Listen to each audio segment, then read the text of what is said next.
Kronologi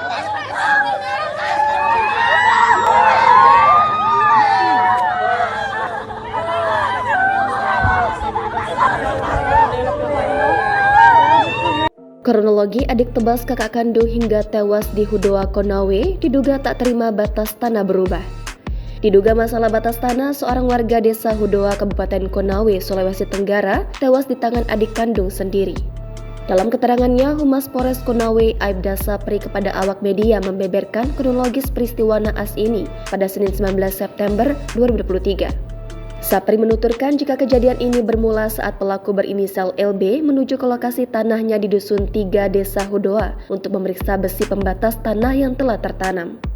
Setelah sampai di lokasi, pelaku LB bertemu dengan korban atau kakak kandungnya berinisial L yang juga berada di lokasi tersebut. Pelaku LB kemudian menanyakan alasan kepada korban L mengapa telah memindahkan batas tanah tersebut. Karena tidak terima ditegur, korban L lantas emosi dan mulai menyerang pelaku LB dan disusul serangan balik pelaku kepada korban.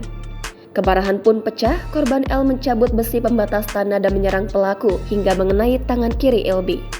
Sapri melanjutkan, dalam aksi balas dendam pelaku pun mengambil sebilah parang dan menyerang korban, menganiayanya pada bagian pipi sebelah kiri, tangan kanan dan kiri, bahu kiri hingga paha sebelah kiri.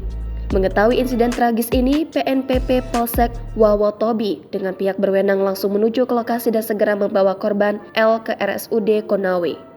Sementara itu, barang bukti dan pelaku LB kini diamankan di Mako Polsek Wawotobi guna menjalani proses hukum lebih lanjut.